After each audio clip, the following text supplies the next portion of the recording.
Hi, this is Chris Hanbury from Serious Squash, and you're watching Mastering Deception. We have pro players Giselle Delgado and Nicole Bunyan helping out with the drills today, and we're going to show you the best drills to work on deception, disguise, and to also, while you're working on those things, improving your anticipation. The main things you're looking at when you're watching somebody is also what they're going to be looking at when they're watching you hit the ball. So the relative ball location at the time of your downswing, the speed of your movement onto the ball, position, height, and speed of your racket, how open or closed your hips and shoulders are. Also, when your hips begin rotating, how open or closed your racket face is, how tense your arm is. Along with these factors, we're going to talk about getting on the ball early and how delaying your shot can also mess your opponent's footwork up and their movement patterns and can make them work a lot harder.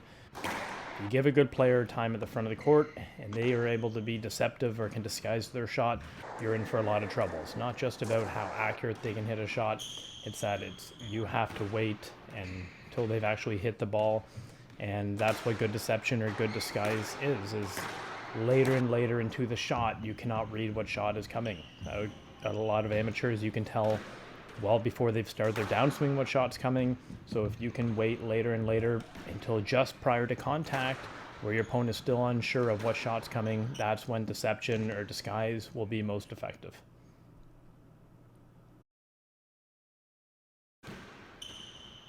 Okay, our first drill today actually doesn't include any deception.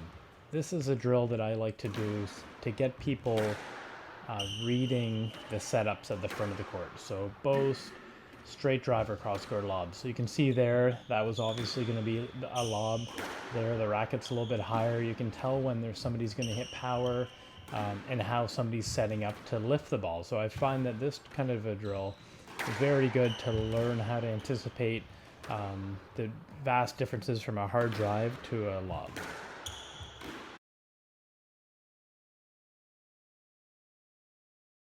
Okay, here's just a slight variation of the first drill, just with the switch, because there's a straight drive after the first shot.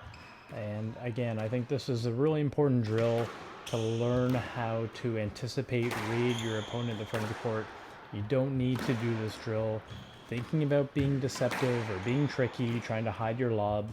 It's just about learning to read your opponent. So there should be quite a few volley drives when your opponent's in the front of the court, if you're actually reading your opponent quite well, unless their shot's really well executed.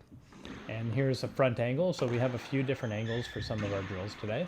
And here's the GoPro, the front tin, and you can see how early the person from the tee is leaving to get to that next shot, because it's quite easy to read the difference between that lob and the straight drive. But I think, again, really important to be able to work on our shots, our drives, and our lobs, and our volleys, and our boasts, all these shots, but also working on our anticipation and understanding what our opponent reads when we go to the front of the court.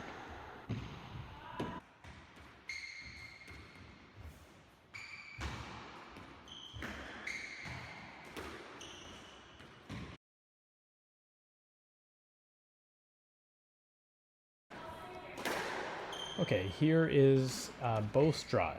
So a very popular drill, and you're probably wondering why this is in a video about deception. But this is a drill that without any options, you can pretend that there are. So I'm right now pretending that I'm receiving this BOAST in a game, and I'm still trying to hit a high quality drive, but I'm trying to go and play them under different amounts of pressure, maybe disguising that I could hit straight or cross court, even though I eventually end up just hitting that straight drive. So there I was under more pressure from that BOAST. I had a short backswing. There I had a very big backswing. So different footwork, sometimes playing off my front foot, sometimes my back foot. But again, just trying different types of swing paths. There I had a lot of slice. There, again, very short racket prep. So you'll see very different. There I was on the ball early, a slight hold. Again, short racket prep. That was a very good BOAST. So here's actually a really good angle from the front of the court, just so you can see how different some of my footwork patterns are and how early I generally try to get on the ball when I'm using deception at the front of the court. If I get a high BOAST, always trying to get on there early, even if I'm not going to hit it early. And that's going to be a big theme for today. get on the ball early, you rush your opponent to the tee.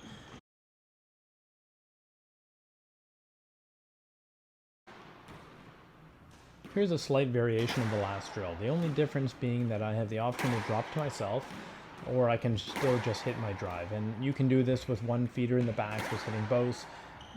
Here I have two, or even the back feeders could play a drop or a boast as well. But this is simply I'm working on getting on the ball early, sometimes hitting it early, sometimes delaying my shot like there.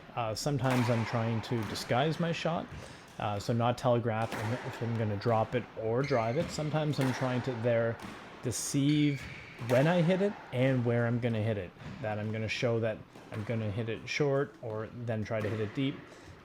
So just right now focusing on one side at a time and trying to use some deception and disguise my intentions by the length of my backswing and my speed that I'm moving on to the squash ball. You can see a lot of times there when I get on the ball early, come to a complete stop, and then I hit the ball. That's when I'm really trying to mess with my opponent's timing at the tee. And here's a good overhead view of a short swing, looking to drop, and then a drive down the wall.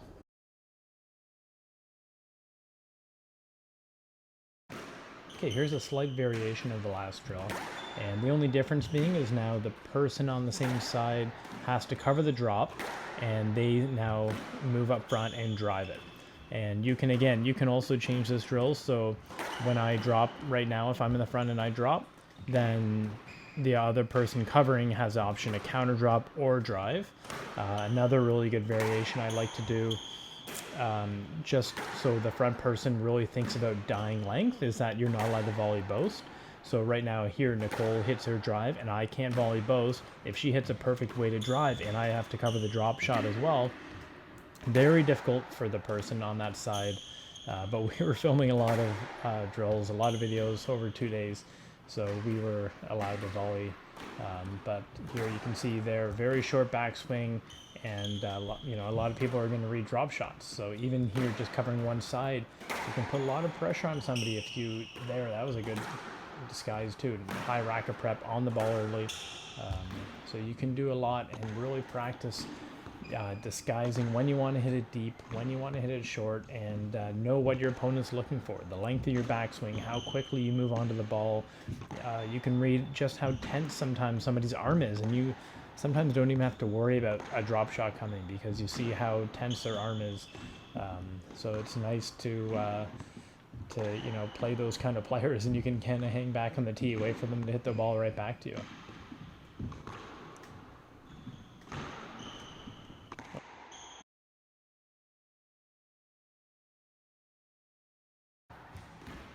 Okay, we're back to having one person in the front of the court the entire time, and I'm up there trying to disguise or sometimes use deception there. I opened up my shoulders early, looked like I was going to cross court and hit straight drive. So to be able to do shots like that, you have to be able to change your swing path, and that's something you actually don't generally want beginners and people learning how to hit a good drive to do when they're learning, because as soon as they start to change their positioning when they hit, their shoulders, their hips, their footwork, then they lose that accuracy. And you know, I always teach people how the hips and shoulders and how you line those up will allow you to hit straight drives, but your opponent can also read that coming as well. So it's important to know your footwork and your positioning can really telegraph your shot. And when you get to a certain level, you actually want to go back more to like when you first learn and play a more open stance, play with the ball in different positions a little bit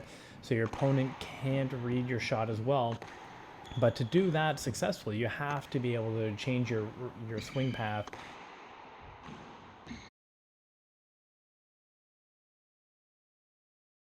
Here's a harder variation of that last drill, and you can do this again with 2 or 3 people. If I was doing this drill with 2 people, I would have to go back and dig those out if I was not able to volley them. Right now, Nicole's in the back, she's boasting. I'm trying to cut off Giselle's length. She's hitting straight or cross-court length, and when you give a good player time at the front of the court, it can be very difficult, because even if she isn't super deceptive with a shot, she's going to be pretty accurate. And if I'm in the middle of the court and there I'm leaning the wrong way. But if I'm in the middle court, and even if I don't lean the wrong way, if she hits her target, I'm more than a step away from the ball, and she's hitting with pace. So it's going to be very difficult for me to actually get out far enough at my reach to cover both sides of the court. So that's why disguise here doesn't always have to be deception, but disguising straighter cross court is so important at the front of the court. And I guarantee you've probably all played somebody where they feel like they're reading everything you're doing from the front, and you feel trapped at the front of the court, and it's a really terrible feeling. And that just shows there's something in your swing that's telegraphing what shot you're about to hit. So it's important to work on not only being the person reading somebody at the front and what they're doing, but making sure that they can't read what you're doing at the front either. Understanding how the shoulders, how your footwork, maybe how your swing path, and you'll notice here through this drill, like Giselle hits a lot of shots at the front of the court off her right foot. Because of that, her shoulders and hips are very open, and it's really hard for me to read on the forehand if she's going to go straight or cross court.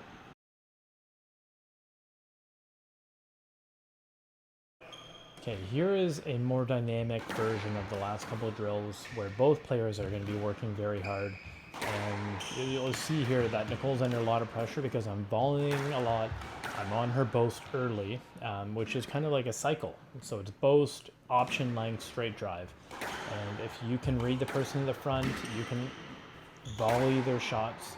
And if you can volley more, then they're going to be under more pressure. And the later they are to the front of the court, less likely they are going to be able to disguise or deceive you at the front of the court. So definitely the amount of time you give someone at the front of the court, it plays a big factor. Even there, like Giselle had time, but my bows nicked out a bit, so she wasn't able to really disguise her shot. And there I had tons of time, so I was able to try a different type of kind of fancy flick that she wasn't able to read. And there, again, I have too much time. So you give a good player that much time at the front of the court, and you're asking for trouble. So if you want to improve your squash game, it's not only about being deceptive at the front, but it's also don't give good players that much time at the front of the court.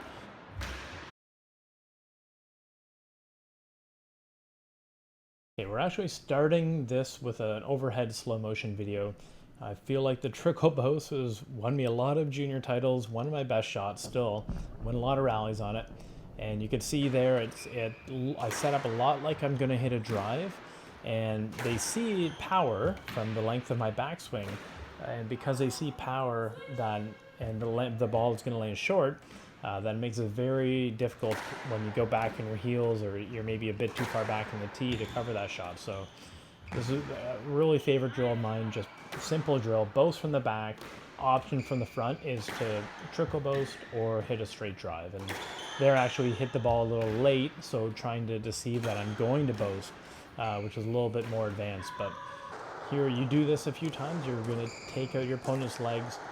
Again, it's just really trying to set up the same for these two shots.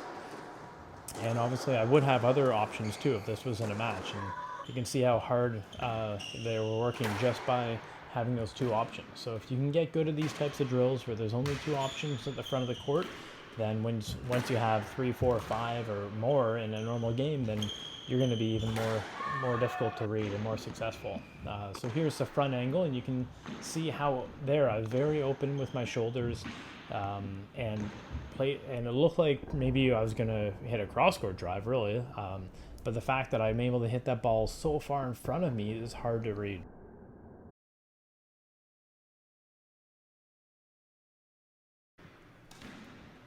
Here's a little variation from the very popular boast drop drive drill. The only difference being that off the drop there, you can go cross court or straight. So working on not really disguising if we're going to drop it or not. I mean, you can, but just trying to disguise if the angle of your racket face. So you can see that a lot of times I go to the front of the court, I try to present my racket face very straight to the ball like I'm going to drop. I'm trying to really show and be a good salesman, show that I'm going to play my drop shot, and then a lot of times I do, but once in a while I'll flick cross court. And actually right there was totally different. I actually played the ball in front of me with an open racket face. I tried to show cross court drop and hit straight, which is much harder to do and very risky. I don't do it a lot in a game, But again, these kind of drills are fun to play around with, experiment with different swings, taking the ball early. Sometimes you don't even need to be deceptive, right? Sometimes you wait too long, you try to do too much, you put yourself under pressure. So a lot of times at the front of the court, if you're fast, you get on the ball early, and you can put more pressure on your opponent just by playing that drop shot there, right? Before they get back and get a chance to get set. So I think it's really important to understand the difference in squash about when you need to hold the ball and when you should just go up there, play the ball early. And sometimes simple is better.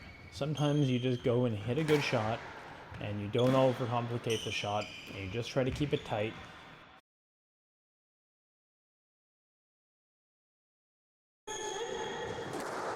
Okay, here's one of the toughest drills that you'll ever do if you're actually doing this with a good player, because no one's really safe here. It's a very fast-paced drill, and right now we're doing it where you can switch if you can volley their cross-court drive. I'm in the front left here, and I have those two options. So Nicole's in front left now. She can play straight drop or cross-court drive. And again, there's tons of ways you can vary this drill.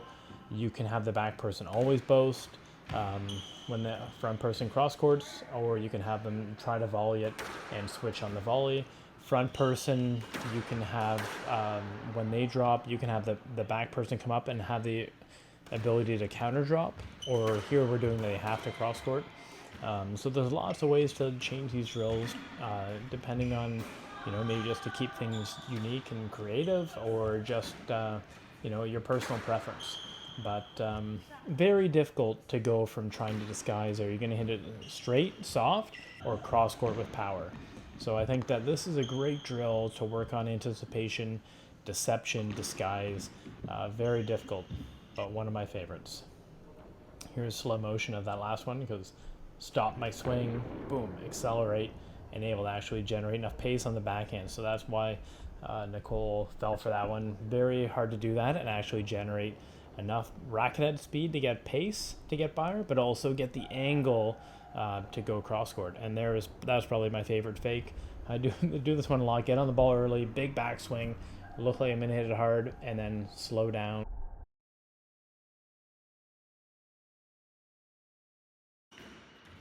Okay, here is one of my favorite condition games, and the front person can hit anywhere in the court. You can do this with just one person covering the whole court, but it's very difficult. Or you can, here we have two. So right now Giselle's forehand, Nicole's backhand. They have to cover everything. I can hit anywhere, and it's competitive. So we could keep score doing this, but for the sake of this video, I'm trying to hit my best shots. They're trying to hit their best shots. I'm trying to hit good enough shots that it forces them to have to lift the ball, so I have time and I can work on my holds. So sometimes I'll just try to hit a winning shot when I get a loose ball. Sometimes I'll try to just get on the ball early. That was amazing. Great shot, Giselle. Sometimes I'm going to try to work on my holds, and because we're not keeping score, I'm not really worried that if I miss a nick or if my hold doesn't work, they're waiting right there. It's more about playing around with attacking shots, and I've always really loved attacking style of squash. So I like spending a lot of time in the front of the court working on these shots. So when you do get these openings, you have time up here, you can capitalize and win these points. And there's nothing worse than hitting great length, forcing out some kind of loose boast or loose ball, and then you end up losing that rally, right? You end up either making a mistake or hitting it back to them. And I really like the creative part of being able to change your swing path, having different looks. And I think squash, I grew up in Canada with Jonathan Power to idolize, and he was great at deception and giving people lots of different looks. So he was always deadly at the front of the court when he had a bit of time. And I think that most people nowadays are very simple. They practice their shots, they're good athletes, and they don't spend the time learning shot selection, because it's very hard on a coach to cover, multiple options of a shot.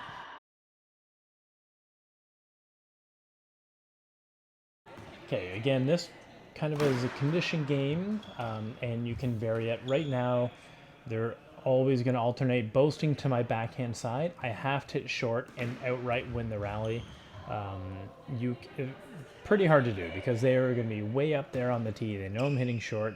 I'm not hitting with pace. I mean, you could add in that you could hit with pace and hit some hard low kills, make this a little different. You could also say that you have one extra shot after they get your shot back to finish the rally. You could say that they have to hit a straight drive or a cross-court drive, whatever the shot is, just so you're actually being able to generate a lot of pressure with slow motion. Look at this, because that's a pretty rare move for me, but faking a cross-court drop, opening the racket face, playing it quite a ways in front of me, so Giselle wasn't able to move. She was stuck in the middle of the tee.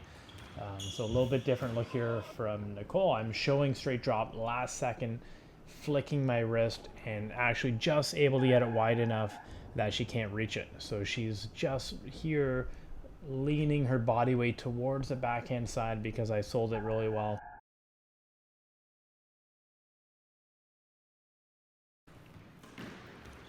Okay, we actually looked at this as a drill not very long ago. But here, the front person actually has to win the point on this shot. And again, you can vary it if you want to give that front person one extra shot to try to finish the point. That's fine as well. But it's the opposite ends of the court. So the court actually plays 6 feet longer diagonally than it does straight. So in theory, it should be easier to win this point with the opponent having to cover the opposite ends of the court, but it's not always the case because, again, it is very difficult to read or disguise or deceive somebody straight and soft, hard and cross court. Okay, so we're going to actually look at a few slow motion videos here, and here Nicole, you can tell that big backswing, that was never going to be a drop, and because I don't have to cover the straight drive, I was able to volley that shot. So even though that wasn't a great volley, you don't want your opponent in the tee volleying your shot from the front of the court. Let's see if I can do a little bit better here on the forehand. So Giselle, nice easy high boast. I tried to do a hold, tried to show my drop shot. I thought it was really good. Amazing recovery, but really short racket prep. I'm trying to relax my arm and just snap last second. So she was biting for it, but she's fast enough. She was able to get that back. And I think that this drop here actually is pretty interesting because she's actually moving backwards, hitting that drop and hitting up on the ball. So generally, you want to hit the drop shot when the ball is above the tin, but it just shows that there's a lot of ways to hit different shots and be successful.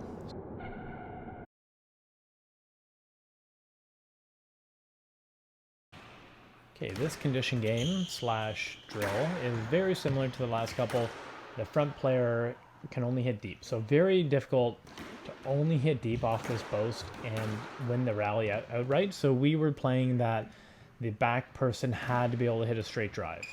So if you could hit a good enough length, disguise it, the idea is that we would have to maybe boast. So that's the variation we made to this drill. If you're, depending on your level, you could say you have to win outright. You could say that the front person again has one more shot to win the rally. You could also just play this rally out, saying they have to start with length. And here we'll look at a few different slow motion videos, and again see the difference between straight and cross court drives. Right there was the cross court. She was pretty close to the ball. Here I noticed she's quite more square. You can see more of the Serious Squash logo on her shirt there.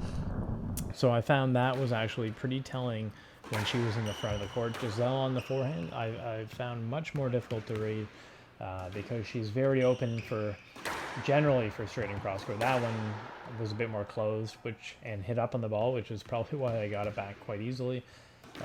So not only do you have to disguise your shot at this level, but you also need to execute it really well. Comes off the back wall, lands way too short or not tight enough. A good player, one step, they're going to be able to go out there and get that shot back, and before you have a time to get back to the tee. So right here, I think she went to the well too many times in a row, 3 or 4 straight ones in a row, and we were both watching. The more you play some shot, even if it is deceptive, your opponent's going to read it. So here's her slow motion looks at her straight and her cross court. See if you can tell the difference.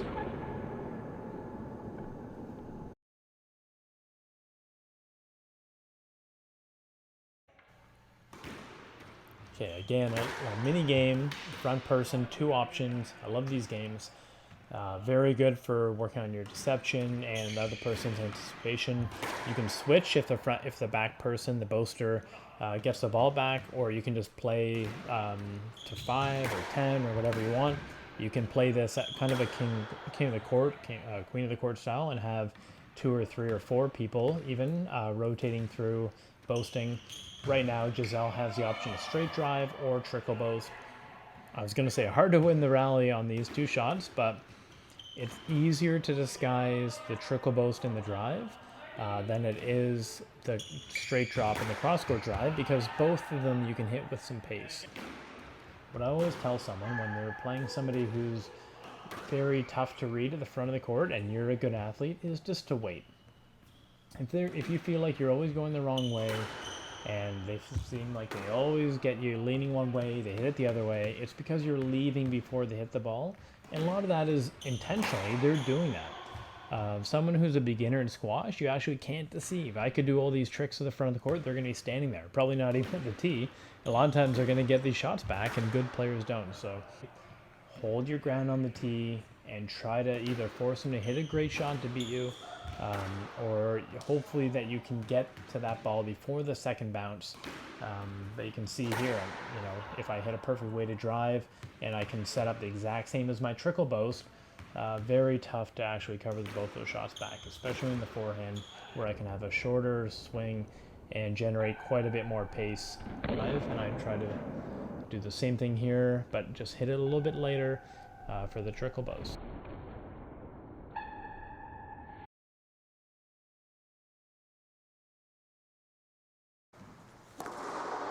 I'd have to say that this is probably the one game that I owe to my ability to be successful with deception and fool people at the front of the court. And I always had a lot of fun playing this game, even in lessons with lots of kids. Sometimes I play this where the person has to win the rally to get to the front. Sometimes I'll switch. Sometimes you just say they have to get your 1 shot back to switch, or sometimes you say they have to get 2 shots or 3 shots back, because it can be difficult to win the rally outright on this 1 shot. Here you can see I'm on the ball early, which is always a key for me at the front of the court, and then I'm trying to give them a lot of different looks, making it difficult to read me. Here, very open shoulders and feet, probably terrible technique, a lot of coaches would say, but just very open early, intentionally, just so it looks cross court, and then I'm actually going to play straight drive. And then again, I can't go to that too much, because if I do that too often, good players are going to notice, oh, he's very open, he's intentionally going to play straight drive. So I know that, so that means I also have to play some cross courts with that very open posture as well. I really think it's important to have at least 2 or 3 shots from one setup. So there, again, deceptive, trying to show 1 shot, hit another shot, but sometimes I actually have to just hit that shot.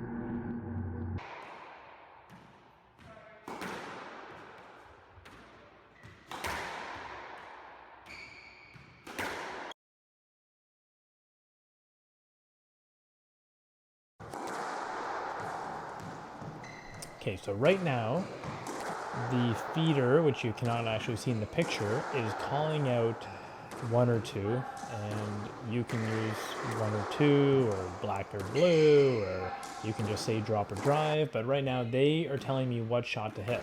So the later they say that number, the harder it is to actually pull the trigger, especially if you've set up for 1 shot. You maybe go up there and you set up for a drop shot, and they've said drive. So when I do this a lot in lessons, do this a lot with kids learning, because I think it's really important that they don't get telegraphing too early and they set up way differently for different shots. So I think understanding the mechanics and the swings, how that looks to your opponent is really important. This is a drill that you could do with someone at any level.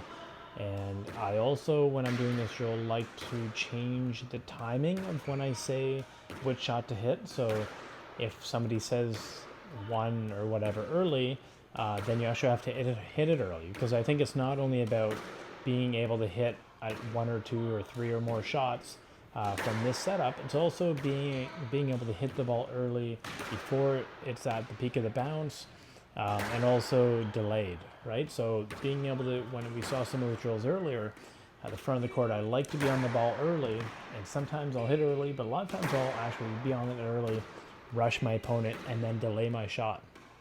So this is a great drill to learn how to delay your shot and to learn how to disguise your intention, right? A lot of people get a ball here and they just show their drop, or they show their drive and then have trouble dropping. So they become so easy to play because you know that shot's going to be deep, or you know that shot's going to be short. And when I'm doing this drill and someone's feeding for me, I try to play around with it a little bit. So sometimes I'll have like a medium to 3/4 length backswing, and I'll try to be able to drop from there. Because on mid-court, I can just slice the ball, open my racket face, and get to lane shorter, or I can hit flatter through it and a flatter swing and get the ball to length. So I try to do that sometimes. Sometimes you'll see from this angle, there's a medium to 3/4 length backswing. Sometimes I'll also have a shorter backswing. I haven't yet, but sometimes I'll have a shorter backswing and know with a bouncy ball, with the ability to flick my wrist and generate some racket head speed, that I can easier to hit a drop, and I might not hit the same pace with my drive, but it's going to be a lot harder for my opponent to read drives.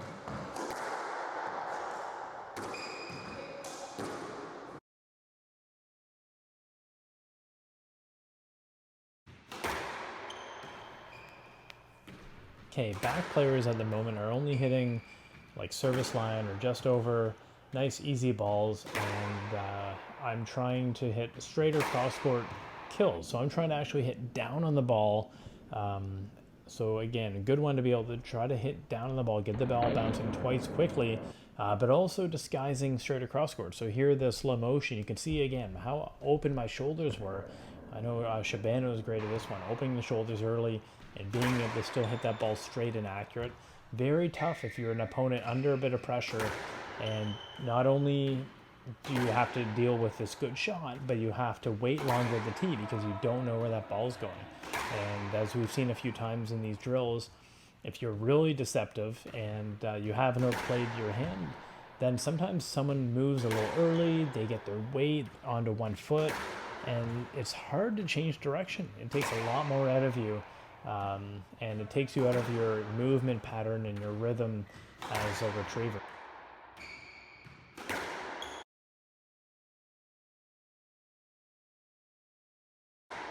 Here's the volley option of the last drill, and I think it's important to understand that even though you're hitting a volley, a lot of people feel like the ball comes too quickly, that they just are happy to hit a good shot. You've hit a lot of volleys, you set up early with your racket prep, the ball coming isn't too quick.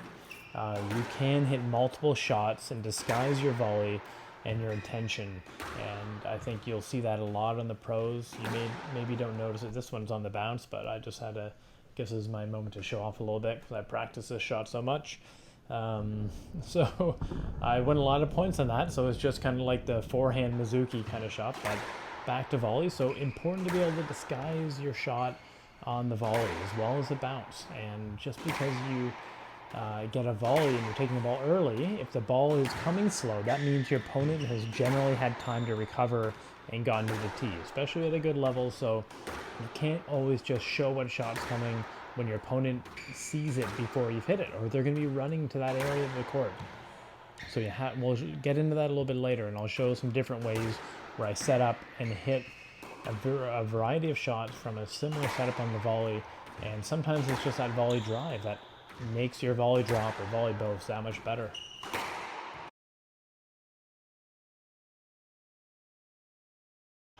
Here's a drill we did earlier, except this time the two team is feeding. So we did this before where the two teams actually trying to hit good winning shots and apply pressure to the front person. Here we're basically just being ball machines. We're getting the ball back, we're hitting everything high, and the reason we're hitting everything high and feeding is so Nicole right now can work on the timing of when she's going to hit the ball. Is she going to hit it early? She could even volley a few of these shots. Is she going to get on the ball early and then delay? So really important just to get time of the front and learn how to not be too predictable with when you're going to hit the ball. And you'll see here, sometimes I'm going to hit the ball there, right after it bounced. There, I could have actually volleyed it, but I pretended to, and then I let it bounce. So I really love playing and thinking about really stalling my opponent on the tee, getting their feet twisted, getting their weight shifted the wrong direction.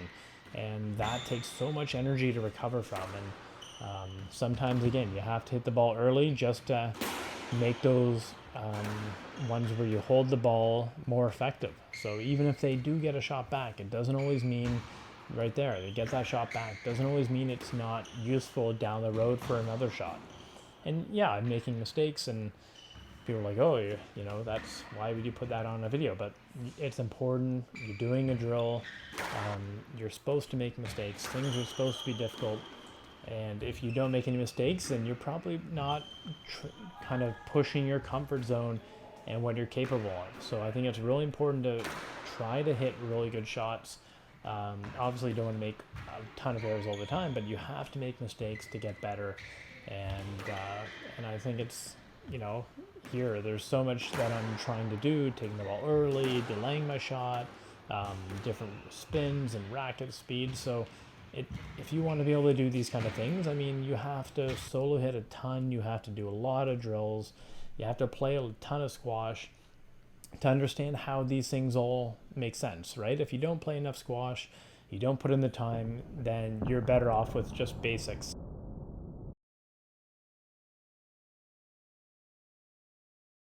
We saw a similar drill earlier, but before the feeder was able to choose drop or drive, here the feeder is choosing straight or cross-court length. So a lot of people, even very good players, don't realize when they approach the ball that they've already predetermined what shot's coming. And because they've done that, of how they've maybe set up their racket, their footwork, their spacing, their opponent has read that as well, and they've limited what shots they have available. So when I'm playing squash, most of the time, not always, but most of the time, especially when I get a loose ball, I'm trying to keep options, as many options available for as late as possible.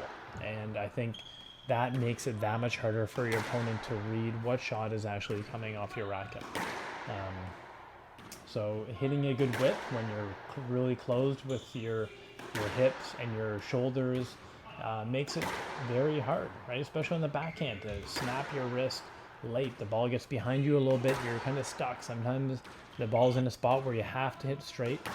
But in this drill, if the feeder is just mean or trying to really challenge you, and they say cross-court when the ball's a little behind you, you gotta learn how to try to snap it. And there I actually had to do terrible footwork just to be able to get that ball still cross-court. But important to understand how your mechanics and your body telegraph again what shot is coming and how your opponent can use that against you.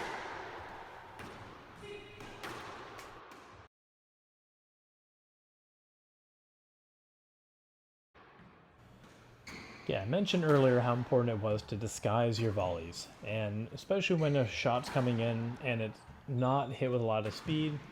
I mean, yeah, I could go in there, just hit a good shot, and maybe I win the rally, maybe I apply a lot of pressure, but that same setup, if I can hit maybe even just two different shots, so my straight drive and my volley both, for example, could make that court way bigger for my opponent to cover.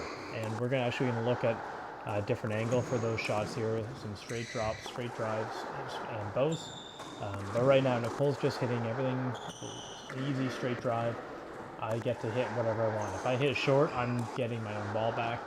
If you're playing somebody and they feel very energetic, you let them go and cover those front balls. But basically, right now, I want to have options on my volleys, and we're going to look at some slow motions, and you can see if you can tell the difference between what shot's coming right now, right?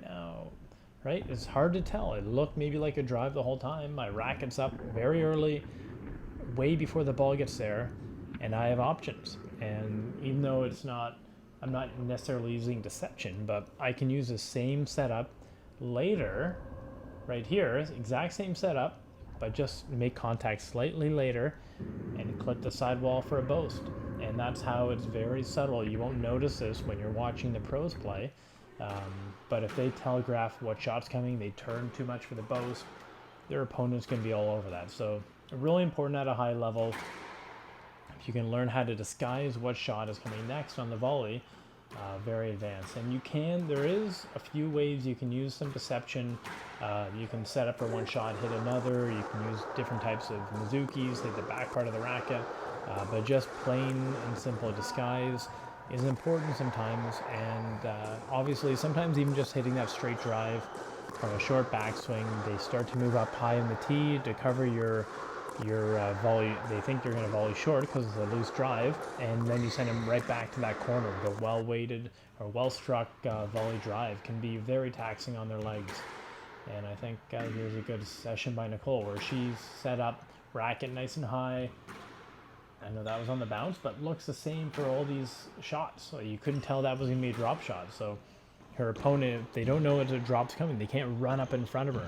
And when your opponent has hit a slower ball, that also means they have more time to get up higher on that tee. So we have to be aware that because they have that time, that the open court may well be back in the back corner again.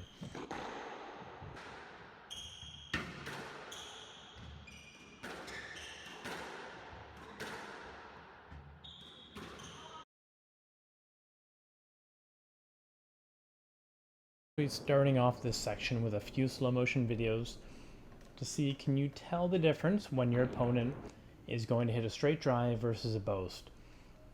Those look very similar to me. I've looked in slow motion quite a few times, and if you execute both these shots well, very tough to cover, especially when you get to the pro level. They play on the lower tin, and if you can freeze your opponent at the tee and they can't anticipate and they can't leave early or budge one way, very hard to cover opposite corners of the court. But again, you don't disguise it or you leave your attacking boast up too high, you're in trouble. So this is a super important part of the game, learning how to disguise your shots, use some deception from the back of the court. I'd say more disguise than deception from the back, but definitely have to set up very similar for your boast or your drive. If you telegraph your boast out of the back of the court, you're in for a lot of trouble. What we're doing in this drill is we're trying to apply pressure with our boast. We're not really worried about winning outright. So off the boast, what we're trying to do is the person has to hit back to length. So they're under pressure, they can't disguise what shot's coming, or if they have to float it, they lift it all, then I'm going to try to volley it, cut off the rally. If they get it by me, then they've won the point. So very simple drill. You can do this drill lots of different ways. You can say you have to hit counter drop, or have to lob it, or have to hit back cross court, or you have to straight drive. So you can do this drill different ways. But kind of the theme for a lot of these videos were disguising, using deception in the front, and you need time to do that. If you're late, you're not going to be able to be deceptive. You're not going to be able to disguise your shots well. At a high level, the attacking shots don't win very much, especially from the back, the attacking short balls, but they allow you to jump on that next ball, keep the pressure on, or win the rally on that shot.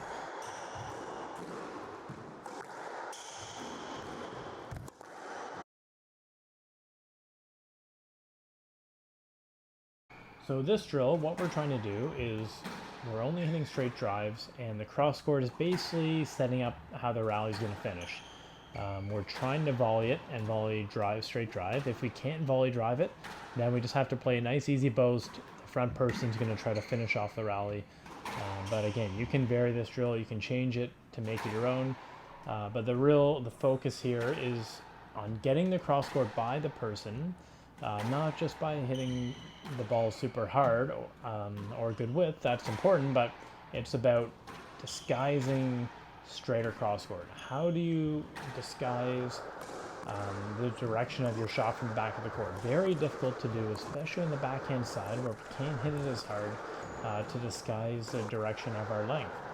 And if we can't disguise our CROSSCOURT drive, then our opponent is going to be there early. If we can't CROSSCOURT and hit a good width and disguise it, our opponent might know that and then be waiting for a straight drive. So this is so important.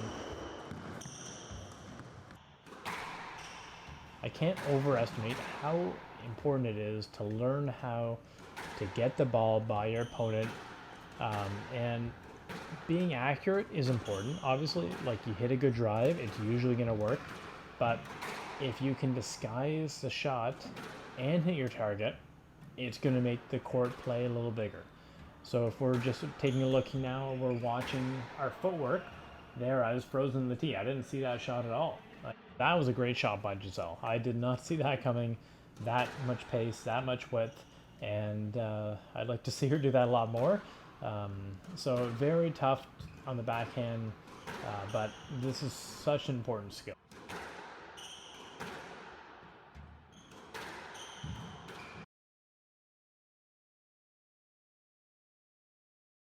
Okay, here's our last option drill from the back, and this one is very simple. It's basically just a length game, because the only time you can go short is from the actual back of the court. So can't volley short, you can only go back from there. So there, I don't know if that was really disguised, but that was just a great shot. So trying to work on our tag shots from the back of the court. If we never go short from the back of the court, our opponents can just hang out side to side, look to cut off our drives or cross-court drives. They can hang back on the tee. So it's not that we're going to use these short shots from the back a lot, unless our opponent is cheating a lot, but it is important to learn how to do that, to work our opponent, move them to the front, and maybe they don't disguise their shots in the front. So it is important to learn how to attack from the back of the court. You don't need to always carry on the rallies way longer than they have to be, just waiting for a loose ball to volley drop. You can also try to force the play a little bit by playing some attacking shots from the back of the court.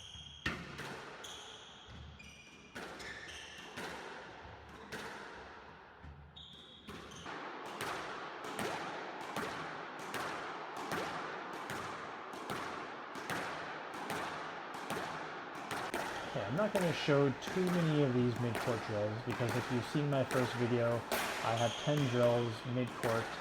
Many of them are on about how to shorten your racket swing, how to generate more pace, how to strengthen your forearm, and I really credit this to me being able to change the angle of my racket face, to change the direction of the ball I'm hitting. Like, I can start my swing, and still generate force. And I did a lot of figure eights, a lot of mid-court drives, just like this. So if you're interested in learning how to get stronger with a short racket prep, definitely recommend you get the first Secrets of Solo Hitting video, and you watch that second section, which is all on the mid-court / volley areas. And here we just have to take short swings. We're hitting consecutive shots without a lot of time. There's lots of ways you can change the drill. Just make sure you practice some on the volley, some on the bounce, forehand, backhand, and I guarantee you're going to get a lot stronger. You're going to be able to flick the ball, change direction. You're going to be able to add pace.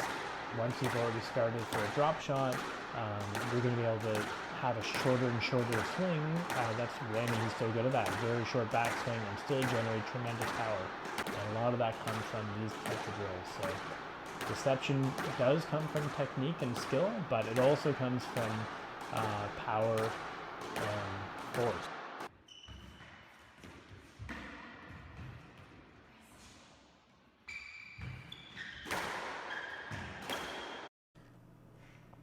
Here we're looking at a chart for deception, and this has nothing to do with the actual technique for the shot. This is just about which shots do you play when you hold the ball, when you get on the ball early, or just regular. So you can use these in the front of the court, in the back of the court, different areas. You can chart these of your ability to actually execute these different shots, either early, regular timing, or delayed. And you can also chart how often do you use these shots in a match. Do you overuse a certain hold? Do you maybe never hold the ball? Do you only hold and go cross court? And it's going to help you actually give you some facts and true data to realize that there's going to be opportunities where you can even just once in a while, maybe once or twice a match, use a different type of shot use the delay. Maybe you use delay too much, so maybe to help your delays being more effective, this chart will help you realize that you need to actually hit some shots earlier to help complement those delayed shots.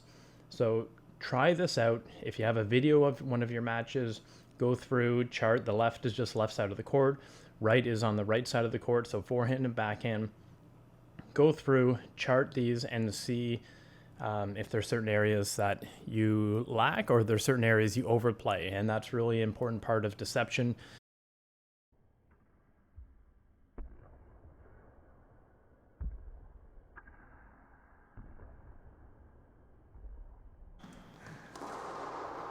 Okay, that is it for the second serious squash video on anticipation, disguise, and deception. I hope you've learned a lot, and I hope you understand that deception is just not, or disguise is not just the kind of moves that I use, or Nicole or Giselle. You can come up with totally unique ones. Mohamed El Shorbagy, great example of how he would really overplay that hard forehand drive because he does hit the ball so hard, and then he's able to come right underneath the ball and play that delicate cut drop shot. So I'd never seen that shot play before, so it's really understanding how your pace, or how you show pace, how you show short, how you show straight, how you show cross court. If you understand those things and you understand what your opponent is seeing, that makes a huge difference. If you also understand how the timing of when you get on the ball versus when you hit the ball can make a huge difference on forcing your opponent to get to the tee quicker, forcing them to maybe lean one way, stop, start, so making them work harder, making the court play bigger because they can't anticipate. You're kind of getting them out of their rhythm of their movement. That's a huge part of this video, and I always found these areas and these drills super fun to practice, and I could practice a lot of them a lot more. It's just that some of them are very tiring, so adapt them. You can use a ball machine. Again, if you have two people to help feeding, that's great as well. But a lot of these drills are very taxing. I think that's why a lot of people don't play like this. Again, it's hard for the coaches to cover these shots. It's hard for them to teach because the technique has to be non-ideal to hit a certain shot. So we're going to lose a bit of accuracy when we're trying to disguise something. We're going to lose even more accuracy when we're trying to deceive a shot. And I really think it's important, though, that if someone is serious about squash, they want to get to a high level, they understand these concepts, because the court is only so big. And you get to a point, you watch some of the pros, 2 steps, maybe 3 max, they're at the ball. And how fast they move, for how little steps they need, you cannot let them get a head start. You cannot let them start to split step and correctly in the right direction every time, or they just will never get tired, right? Like, the match will have to go on forever. So you need to be able to stop, start. You need to be able to freeze them equally so their balance is on both feet. You need to be able to maybe sometimes send them slightly shifting one way, having to come back the other way. Again, just even to open up court so you can hit a winning shot into. A lot of that has to come from disguising, getting on the ball early, delaying your shot, or hitting it early. Using deception, these are really important, and it's not just about being super accurate. There are times where some players are going to need to be more accurate. Some players are going to want to play more deceptive. They're going to be faster twitched in their arm and their wrist.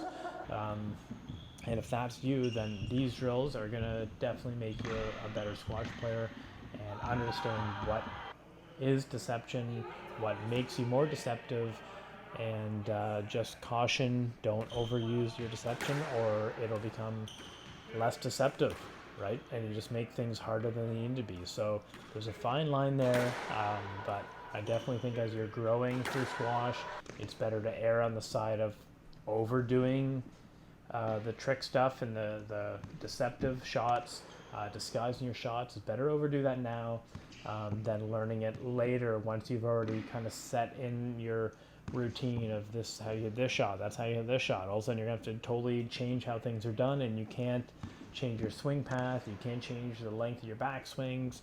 You're gonna have a lot of trouble learning how to disguise your shot, how to be deceptive if you don't do this while you're learning. So even if you're early in your squash career, definitely recommend trying some of those beginning videos on the chapter 1, trying some of those speeding videos, which you can do at almost any level, just so you understand these concepts early in your squash development.